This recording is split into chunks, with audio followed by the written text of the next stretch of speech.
Hi friends, welcome to my YouTube channel. Today మనం discuss చేయబోయే topic ఏంటంటే రీసెంట్గా కరెంట్ అఫైర్ ఫిబ్రవరిలో జరిగిన కరెంట్ అఫైర్ గురించి చూద్దాము. ఇంతవరకు నా ఛానల్ సబ్స్క్రైబ్ చేయకపోతే ప్లీజ్ సబ్స్క్రైబ్ చేయండి, లైక్ చేయండి, షేర్ చేయండి. ఫస్ట్ క్వశ్చన్లోకి వెళ్ళిపోతే, who has been conferred with Hilal ఈ Pakistan the second highest civilian honour in Pakistan. పాకిస్తాన్లో ఇచ్చే సెకండ్ హైయెస్ట్ సివిలియన్ అవార్డు అంట ఇది, హిలాల్ ఈ పాకిస్తానీ. ఇది ఎవరికి వచ్చిందని అడుగుతున్నారు. కరెక్ట్ ఆన్సర్ వచ్చేసి ఆప్షన్ బి, బిల్ గేట్స్ అన్నమాట. బిల్ గేట్స్కి వచ్చిందనమాట. బిల్ గేట్స్ దేన్ని సంస్థాపించాడంటే, ఇతను ఫౌండర్ వచ్చేసి మైక్రోసాఫ్ట్ యొక్క ఫౌండర్ అన్నమాట. మైక్రోసాఫ్ట్ యొక్క ఫౌండర్. ఇది ఎక్కడ స్థాపించారంటే యుఎస్ఏలో కాలిఫోర్నియాలో స్థాపించారన్నమాట. ఇతనికి పాకిస్తాన్ యొక్క సెకండ్ హైయెస్ట్ సివిలియన్ అవార్డు ఇచ్చారన్నమాట. ఏంటంటే హిలాల్ ఈ పాకిస్తాన్. బిల్ గేట్స్ ఎవరంటే మైక్రోసాఫ్ట్ స్థాపించాడనమాట ఇతను వచ్చేసి. తర్వాత ఈ జెఫ్ బెజోస్ గురించి తెలుసుకోవాలంటే, ఇతను వచ్చేసి అమెజాన్ సంస్థాపకుడు. ఇతను వచ్చేసి అమెజాన్ ఎప్పుడు స్థాపించాడంటే, అమెజాన్ వచ్చేసి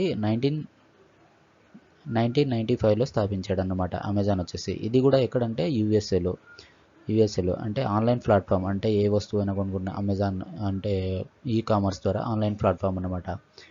నెక్స్ట్ వచ్చేసి ముఖేష్ అంబానీ. ఇతను ఎవరంటే, ఇతను వచ్చేసి రిలయన్స్ ఇండస్ట్రీ సంస్థకు చెందినవాడు అన్నమాట. ఇతను వచ్చేసి ముఖేష్ అంబానీ రిలయన్స్ ఇండస్ట్రీ ఎప్పుడు స్థాపించాడంటే 1975లో స్థాపించాడు అనమాట. ఎక్కడ అంటే ముంబైలో. తర్వాత ఎలన్ మస్క్ ఇతను ఎవరు, దీనికి సంబంధించిన వాడంటే, ఇతను వచ్చేసి టెస్లాను ప్లస్ ఇంకేందంటే స్పేస్ ఎక్స్, ఈ రెండు స్థాపించాడు అనమాట. ఇతను ఎప్పుడు స్థాపించాడంటే, టెస్లా వచ్చేసి 2003లో స్థాపించాడు. స్పేస్ ఎక్స్ వచ్చేసి 2002లో స్థాపించాడు అన్నమాట. ఇతను వచ్చేసి ఏసియా యొక్క రిచెస్ట్ పర్సన్ ఎవరంటే, ఇందులో రిచెస్ట్ పర్సన్ కూడా ఉన్నారు. వరల్డ్ వైజ్గా అంటే అకార్డింగ్ టు ఏంటంటే బ్లూంబర్గ్ ప్రకారం వరల్డ్ వైడ్గా రిచెస్ట్ పర్సన్ ఎవరంటే ఎలన్ మస్క్ గారు ఉన్నారు. రిచెస్ట్ పర్సన్ బ్లూంబర్గ్ ప్రకారం ఎలన్ మస్కే, ప్లస్ అకార్డింగ్ టు ఫోర్బ్స్, ఈ రెండు రిచెస్ట్ పర్సన్ని లిస్ట్ అవుట్ చేస్తాయి అన్నమాట. దాని ప్రకారం రిచెస్ట్ పర్సన్ ఎవరంటే ఎలన్ మస్క్. సెకండ్ ప్లేస్లో ఎవరు ఉన్నారంటే జెఫ్ బెజోస్, అమెజాన్ సంస్థాపకుడు. ఈ రెండింటి లిస్ట్ అవుట్ ప్రకారం ఫస్ట్ ఇతను, సెకండ్ ఇతను ఉన్నాడు. అదే Asia richest person according to Bloomberg ప్రకారం ఎవరు ఉన్నారంటే, గౌతమ్ అదానీ గారు ఉన్నారు. గౌతమ్ అదానీ గారు ఉన్నారు బ్లూంబర్గ్ ప్రకారం. అదే ఫోర్బ్స్ ప్రకారం ఎవరు ఉన్నారంటే ముఖేష్ అంబానీ గారు ఉన్నారు, ఏసియాస్ రిచెస్ట్ పర్సన్ వచ్చేసి. నెక్స్ట్ క్వశ్చన్ వచ్చేసి, which of the following has been awarded the India's most trusted public sector company award. దిగువ పేర్కొన్న ఏ భారతదేశం యొక్క అత్యంత విశ్వసనీయ అంటే మోస్ట్ ట్రస్టెడ్ పబ్లిక్ సెక్టార్ కంపెనీగా ఇది రూపొందిందని అడుగుతున్నారు. కరెక్ట్ ఆన్సర్ వచ్చేసి option A, coal India limited అన్నమాట. కోల్ ఇండియా లిమిటెడ్ అనేది భారతదేశంలో అత్యంత మోస్ట్ ట్రస్టెడ్ కంపెనీగా కోల్ ఇండియా లిమిటెడ్గా ఫస్ట్ స్థానంలో ఉందన్నమాట. ఈ కోల్ ఇండియా లిమిటెడ్ అనేది ఎప్పుడు స్థాపించారంటే 1975లో స్థాపించారన్నమాట. ఇది వచ్చేసి హెడ్ క్వార్టర్ ఎక్కడ ఉందంటే, కోల్ ఇండియా లిమిటెడ్ యొక్క హెడ్ క్వార్టర్ వచ్చేసి కోల్కతా. సిఎండి అంటే సిఇఓ అండ్ సిఎండి ప్రజెంట్ ఎవరు ఉన్నారంటే మిస్టర్ ప్రమోద్ అగర్వాల్ గారు ఉన్నారు. ప్రమోద్ అగర్వాల్ గారు ఉన్నారు. ఈ భేల్ గురించి తెలుసుకోవాలంటే, భేల్ అంటే ఫుల్ ఫామ్ ఏంటంటే Bharat heavy electronic limited. Bharat heavy electronic limited అనమాట భేల్ అంటే. ఈ భేల్ ఎప్పుడు స్థాపించారంటే, ఇది వచ్చేసి 1964లో స్థాపించారన్నమాట. ఇది హెడ్ క్వార్టర్ ఎక్కడ ఉందంటే భేల్ హెడ్ క్వార్టర్ వచ్చేసి న్యూఢిల్లీలో ఉందన్నమాట. భేల్ హెడ్ క్వార్టర్ వచ్చేసి. నెక్స్ట్ వచ్చేసి ఎన్టీపీసీ అంటే national thermal power corporation limited. ఇది ఎక్కడుందంటే, ఇది వచ్చేసి న్యూఢిల్లీ హెడ్ క్వార్టర్ అన్నమాట. ఇది ఎప్పుడు స్థాపించారంటే 1975లో స్థాపించారు. ఇది వచ్చేసి national thermal power corporation limited. ఇది 1975లో స్థాపించారు. హెడ్ క్వార్టర్ వచ్చేసి న్యూఢిల్లీలో ఉంది. సిఇఓ అండ్ సిఎండి ఎవరు ఉన్నారంటే గుర్దీప్ సింగ్. నేషనల్ ఎన్టీపీసీ యొక్క గుర్దీప్ సింగ్. నెక్స్ట్ వచ్చి వెస్ట్రన్ కోల్డ్ ఫీల్డ్ అనమాట. ఈ వెస్టర్న్ కోల్ఫీల్డ్ ఎక్కడుందంటే నాగ్పూర్ ఎక్కడుందంటే మహారాష్ట్రలో ఉందన్నమాట. 1975లో స్థాపించారు. సిఎండి ఎవరు ఉన్నారంటే Rajiv R Mishra. CMD Rajiv R Mishra. ఈ ఎన్టీపీసీలో ఏమో థర్మల్ ప్రకారంగా కరెంటు పవర్ సప్లై దానికి సంబంధించింది అనమాట. ఈ వెస్టర్న్ కోల్ ఫీల్డ్ కూడా ఇది పవర్కి సంబంధించింది. ఇది కోల్ ఇండియా కూడా పవర్కి సంబంధించింది. ఇది బేల్ ఏంటంటే ఇది ఎలక్ట్రికల్ సంబంధించింది అనమాట. ఫ్యాన్లు కానీ అవి కానీ మోటార్స్ కానీ హెవీ ఎలక్ట్రికల్స్ కానీ వాటిని తయారు చేయడంలో ముఖ్య పాత్ర వహిస్తుంది అనమాట ఈ బేల్ వచ్చేసి. నెక్స్ట్ క్వశ్చన్ ఏంటంటే which of the following has become the first state to launch night navigation app in river. A state అనేది నైట్ నావిగేషన్ యాప్ రివర్ ద్వారా కనుక్కోవచ్చని ఏ స్టేట్ అనేది ఆ యాప్ని లాంచ్ చేసిందని అడుగుతున్నారు. కరెక్ట్ ఆన్సర్ వచ్చేసి ఆప్షన్ బి అస్సాం అన్నమాట. అస్సాం స్టేట్ చీఫ్ మినిస్టర్ అయిన హేమంత్ బిశ్వస్వరం గారు నైట్ నావిగేషన్ యాప్ అనేది రిలీజ్ చేశారనమాట, లాంచ్ చేశారు. అది రివర్ ద్వారా దిక్సూచిని కనుక్కోవచ్చు అనమాట ఆ యాప్ ద్వారా. అస్సాం యొక్క చీఫ్ మినిస్టర్ ఎవరంటే హేమంత్ బిశ్వస్వరం గారు. అస్సాం యొక్క గవర్నర్ ఎవరంటే జగదీష్ ముఖి. అస్సాం యొక్క క్యాపిటల్ దిస్పూర్ అన్నమాట. ఉత్తరప్రదేశ్ యొక్క సీఎం ఎవరంటే రీసెంట్గా మళ్ళీ ఎన్నికయ్యారనమాట. రీ ఎలక్షన్ పెట్టారనమాట. అంటే ఎలక్షన్ కాదు, ఎలక్షన్ పెట్టారు, మళ్ళీ అపాయింట్మెంట్ అయ్యాడు అనమాట. ఎవరంటే యోగి ఆదిత్యనాథ్. ఉత్తరప్రదేశ్ యొక్క గవర్నర్ ఎవరు ఉన్నారంటే ఆనందీబెన్ పటేల్ గారు ఉన్నారు. ఆనందీబెన్ పటేల్. సిక్కిం యొక్క చీఫ్ మినిస్టర్ ఎవరు ఉన్నారంటే ప్రేమ్ సింగ్ తమాంగ్. సిక్కిం యొక్క గవర్నర్ ఎవరు ఉన్నారంటే గంగా ప్రసాద్. మేఘాలయ యొక్క చీఫ్ మినిస్టర్ ఎవరు ఉన్నారంటే కాన్రాడ్ సంగ్మా.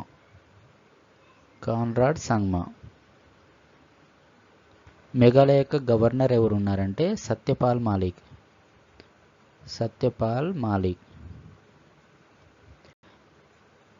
నెక్స్ట్ క్వశ్చన్ వచ్చేసి with which country in India conducted a joint military exercise for X Dharma Garudian 2022 in కర్ణాటకలో జరిగిందనమాట. ఏంటంటే ఎక్స్ ధర్మ గరుడియన్ అనే మిలిటరీ ఎక్సర్సైజ్ జరిగిందనమాట. ఇది ఏ కంట్రీతో జరిగిందని అడుగుతున్నాడు. కరెక్ట్ ఆన్సర్ వచ్చేసి ఆప్షన్ బి జపాన్ అన్నమాట. జపాన్ను మన ఇండియా జాయింట్ వెంచర్ వచ్చేసి రెండు కలిసి కర్ణాటకలో జరిగిందనమాట ఈ ఈవెంట్. ఇది దేనికోసం అంటే ట్రైనింగ్ మోడ్ ప్రకారం అనమాట. వాళ్ళకి ట్రైనింగ్ మోడ్ ఇవ్వడానికి ఈ ఎక్స్ ధర్మ గరుడియన్ 2022 అనేది ఇది కర్ణాటకలో లాంచ్ చేశారనమాట. అంటే దాంట్లో ఎక్సర్సైజ్ పాల్గొన్నారనమాట. ఏదంటే జపాన్ అండ్ మన ఇండియా రెండు పాల్గొన్నాయన్నమాట. యుఎస్ఏతో మన ఇండియా వచ్చేసి ఏ మిలిటరీ ఎక్సర్సైజ్ ఏంటంటే వజ్రపహార్ యుఎస్ఏతో జరిగింది. అదే చైనాతో జరిగింది ఏంటంటే హింద్. నెక్స్ట్ వచ్చేసి ఏంటంటే అజయ్ వారియర్ ఏ కంట్రీ మధ్య జరిగిందంటే ఇండియా అండ్ యూకే ఈ రెండు కంట్రీల మధ్య జరిగిందనమాట అజయ్ వారియర్ అనేది. వజ్రప్రహార్ ఏమో ఇండియా అండ్ యుఎస్ఏ. నెక్స్ట్ వచ్చేసి అంటే మింత్రశక్తి ఇది ఏ కంట్రీ మధ్య అంటే ఇండియా అండ్ శ్రీలంక. నెక్స్ట్ వచ్చేసి ఏంటంటే గరుడ శక్తి ఇది India and Indonesia. Next question వచ్చేసి India evicted 219 people as part of which mission to bring Indians from war into Ukraine in February 2022. ఫిబ్రవరిలో జరిగిన ఇండియా అనేది ఉక్రెయిన్లో చిక్కుకున్న 219 మెంబర్స్ని ఏ ఆపరేషన్ ద్వారా తీసుకొచ్చిందని అడుగుతున్నారు. కరెక్ట్ ఆన్సర్ వచ్చేసి ఆపరేషన్ గంగా ద్వారా ఉక్రెయిన్లో చిక్కుకున్న ప్రజలను 219 మెంబర్స్ని తీసుకొచ్చిందనమాట.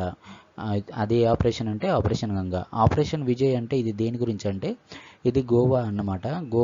గోవా డమన్ డయ్యు ఇది లాస్ట్కి మన ఇండియాలో కలిసాయన్నమాట. ఎప్పుడంటే 1961లో జరిగిందనమాట. ఇది వచ్చేసి దీన్నే ఆపరేషన్ విజయ్ అని అంటారు. గోవాని అండ్ డమన్ డయ్యు అనే కేంద్రపాలిత ప్రాంతాన్ని మన ఇండియాలో కలుపుకోవడానికి చేసిన ఆపరేషన్ విజయ్ అంటారు. ఇది ఆపరేషన్ బ్లూ స్టార్ అన్నమాట. Operation blue star. ఇది దేని గురించి అంటే పంజాబ్లో అమృత్సర్ అనేది ఇది గోల్డెన్ టెంపుల్ గురించి దానికి సంబంధించింది అనమాట ఆపరేషన్ బ్లూ స్టార్ అనేది. నెక్స్ట్ క్వశ్చన్ వచ్చేసి ప్రియం Gandhi moody has come up with which of the following book. ప్రియం గాంధీ మూడీ అనే బుక్ అనేది దేని ద్వారా ప్రచురించిందని అడుగుతున్నారు. కరెక్ట్ ఆన్సర్ వచ్చేసి option A national to protect leading India through the Covid crisis. ఇది కోవిడ్ గురించి ప్రచురణ చేసిందనమాట. ఏంటంటే ప్రియం గాంధీ మూడీ అనేది ఈ బుక్ ద్వారా ప్రచురించిందనమాట. కోవిడ్ గురించి, కోవిడ్ కేసుల గురించి, కోవిడ్ క్రైసిస్ గురించి, దాని గురించి. ఈ మాల్గుడి డేస్ అనేది ఇది ఎవరు రచించారంటే ఆర్కే నారాయణ. నెక్స్ట్ వచ్చేసి 400 డేస్ అనే బుక్ రచయిత ఎవరంటే ఇతను వచ్చేసి చేతన్ భగత్ అన్నమాట. నెక్స్ట్ వచ్చేసి the little book of encouragement. ఇది ఎవరు రచించారంటే ఇది వచ్చేసి Dalai Lama. Next question, who among the following has won the Mexico Open held in Acapulco, Mexico in February 2022. February 2022 మెక్సికోలో అకాప్లుకోలో జరిగిన మెక్సికో ఓపెన్ను ఈ క్రింది వారిలో ఎవరు గెలుచుకున్నారని అడుగుతున్నారు. కరెక్ట్ ఆన్సర్ వచ్చేసి ఆప్షన్ బి రఫేల్ నాదల్ గెలిచాడన్నమాట. మెక్సికో ఓపెన్ విన్నర్ అనేది రఫేల్ నాదల్. ఇదిగాక ఆస్ట్రేలియన్ ఓపెన్ కూడా విన్ అయ్యాడు. రీసెంట్గా 2022లో జరిగిన ఆస్ట్రేలియన్ ఓపెన్లో కూడా రఫేల్ నాదల్ విన్ అయ్యాడు. అదే ఉమెన్స్ కేటగిరీలో ఆస్ట్రేలియన్ ఓపెన్ విన్నింది ఎవరంటే ఆష్లీ భాటే. రఫేల్ నాదల్ యొక్క ఏ దేశపు ఆటగాడు అంటే ఇతను వచ్చేసి స్పెయిన్ దేశపు ఆటగాడు అన్నమాట. ఇతను వచ్చేసి అదే నోవాకో జోకోవిచ్ ఇతను ఏ దేశపు ఆటగాడు అంటే సెర్బియా దేశపు ఆటగాడు అన్నమాట. ఇతను రీసెంట్గా ఏంటంటే ఫ్రెంచ్ ఓపెన్ గెలిచాడన్నమాట. ఫ్రెంచ్ ఓపెన్ విన్ అయ్యాడనమాట. ఫ్రెంచ్ ఓపెన్ నోవాకో జోకోవిచ్ గారు. నెక్స్ట్ వచ్చేసి రోజర్ ఫెదరర్ వచ్చేసి ఇతను ఏ దేశ ఆటగాడు అంటే స్విస్ దేశానికి చెందిన ఆటగాడు అనమాట.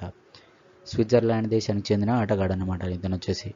Next question, which of the following Indian navy ship has been formally affiliated to port city of Visakhapatnam in February 2022. ఏ ఓడరేవు నగరం విశాఖపట్నం ఈ క్రింది వాటిలో భారతీయ నావికాదళం నౌక అధికారికంగా అనుబంధించబడిందని అడుగుతున్నారు. కరెక్ట్ ఆన్సర్ వచ్చేసి ఆప్షన్ బి విశాఖపట్నం ఉంది కాబట్టి ఐఎన్ఎస్ విశాఖపట్నం ఇదే రైట్ ఆన్సర్.